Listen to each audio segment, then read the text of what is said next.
Shalom, selamat pagi.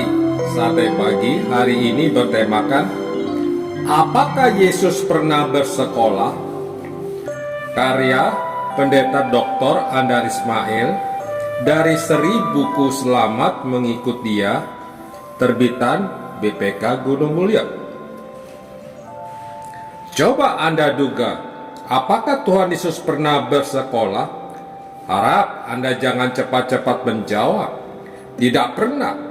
Sebab dalam Alkitab tidak dikatakan demikian. Tidak semua keterangan tentang Tuhan Yesus dapat diperoleh dari Alkitab. Apakah dalam Alkitab tertulis bahwa Tuhan Yesus pernah keramas? Lalu apa itu berarti bahwa selama 33 tahun rambut Tuhan Yesus tidak pernah dikeramas? Yang betul saja. Mungkin akan lebih mudah kalau terlebih dahulu kita bertanya, apakah di zaman Tuhan Yesus sudah ada sekolah? Jawabnya, ya. Di negeri-negerinya ketika itu sudah berkebudayaan tinggi seperti Tiongkok, India, Romawi, Yunani, dan Mesir sudah ada sekolah sejak ratusan tahun sebelum zaman Tuhan Yesus. Israel pada zaman itu tidak tergolong berkebudayaan tinggi, namun sudah mempunyai sistem pendidikan non-formal yang ampuh dan kemudian pun mempunyai sistem persekolahan formal. Menurut catatan sejarah di Israel, sekolah formal yang pertama muncul sekitar 70 tahun sebelum zaman Tuhan Yesus. Pada waktu itu, bahasa Ibrani yang digunakan kitab-kitab suci agama Israel tidak berlaku lagi sebagai bahasa pergaulan. Akibatnya banyak orang tua tidak cakap mengajarkan bahasa Ibrani kepada anak-anak mereka, padahal bahasa Ibrani merupakan kebutuhan mutlak untuk mampu mengerti kitab-kitab suci. Itulah penyebab lahirnya sekolah di Israel. Yang diterima di sekolah itu adalah anak laki-laki berusia 6 tahun ke atas. Mata pelajaran utama adalah menulis dan membaca bahasa Ibrani, dan bahan bacaannya adalah kitab-kitab suci. Itu sebabnya sekolah ini disebut Bet HaShaber, yang berarti rumah kitab. Pada waktu Tuhan Yesus berusia matang sekolah, besar kemungkinan bahwa di Nazaret, kota kediamannya, sudah ada sekolah semacam itu. Kita dapat membuat dugaan semacam itu karena di Markus 6 tertulis bahwa di kota Nazaret terdapat sebuah sinagoge atau rumah ibadat. Biasanya sinagoge digunakan sebagai sekolah sepanjang pekan. Jika jumlah murid terlalu banyak, biasanya gedung sekolah dibangun di sebelah sinagoge. Seandainya di Nazaret pada waktu itu belum ada sekolah, ada kemungkinan bahwa Yesus sebagai anak berusia sekitar 10 tahun bersekolah di kota lain.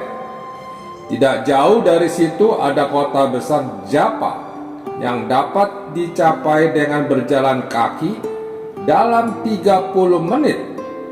Ke arah utara ada kota Seporis, sebuah kota yang pada waktu Yesus berusia 10 tahun di bumi hanguskan oleh pasukan Romawi karena penduduk kota itu memberontak.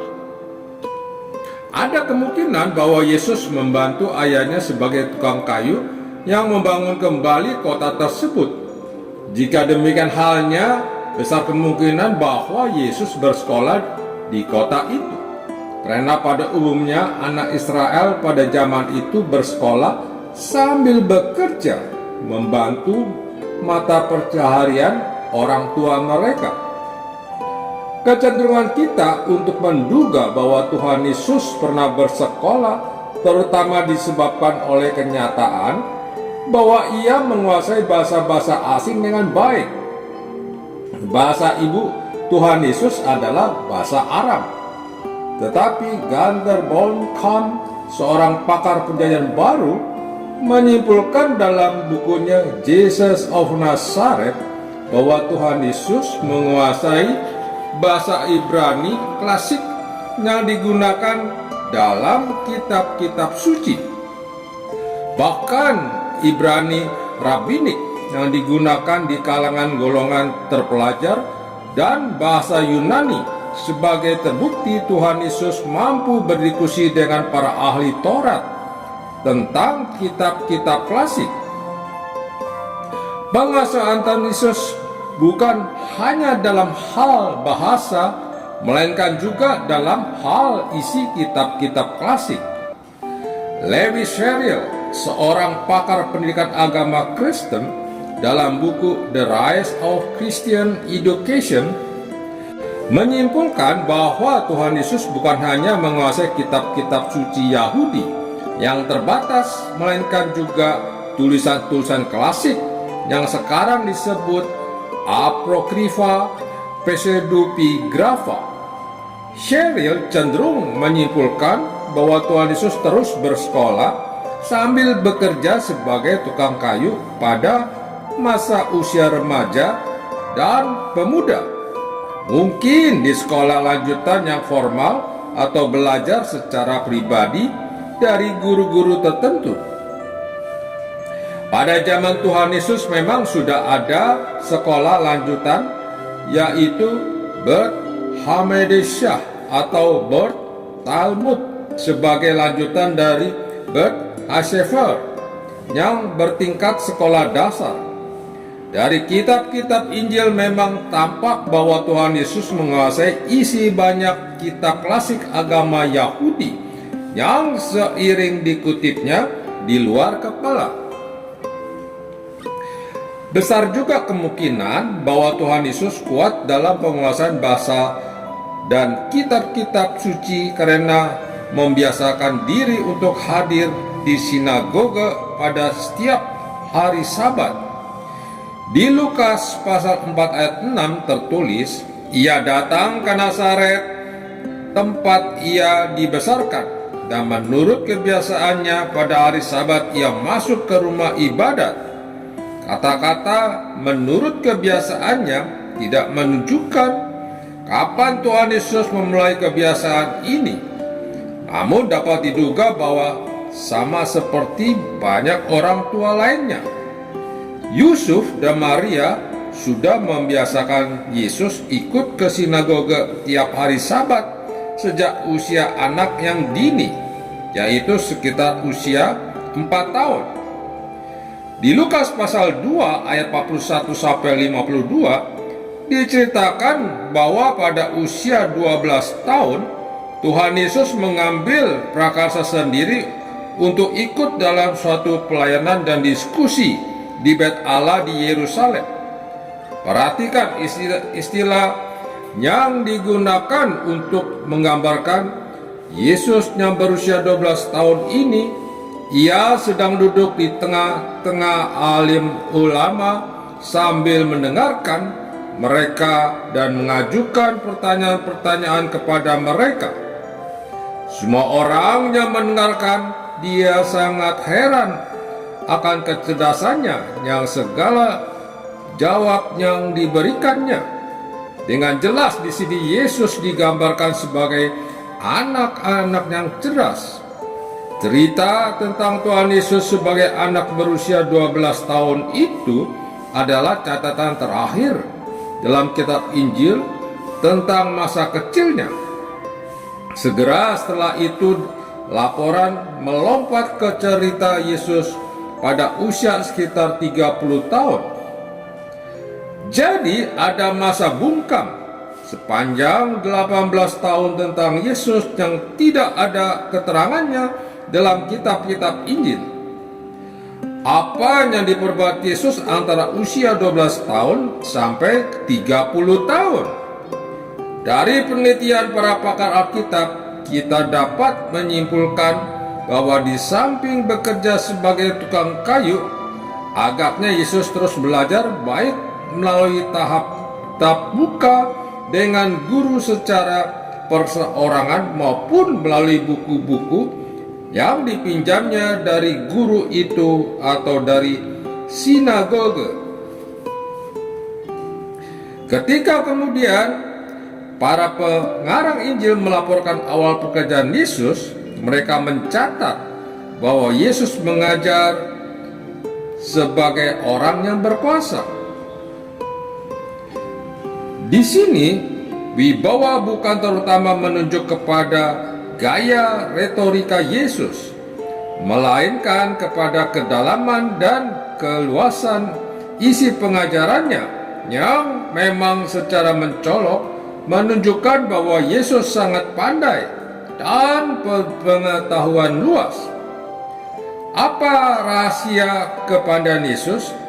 Janganlah cepat-cepat kita menyimpulkan bahwa Yesus pandai karena ia adalah putra Allah.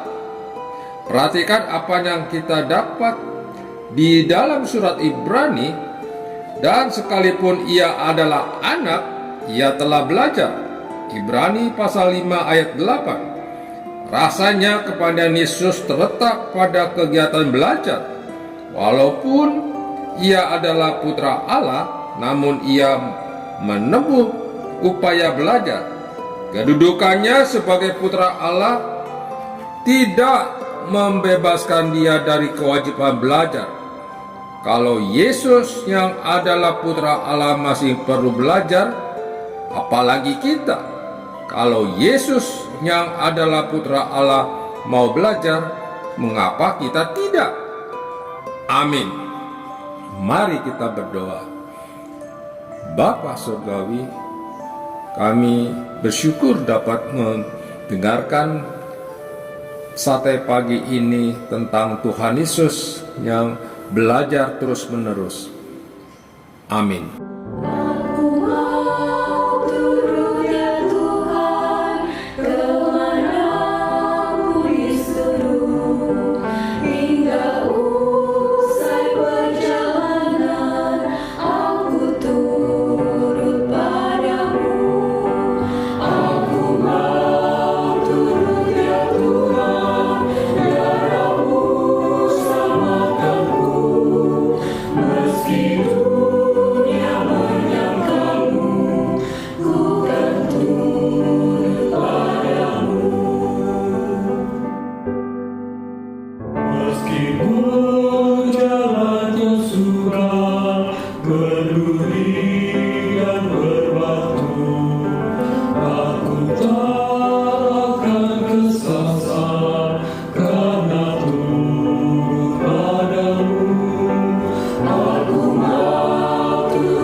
Meski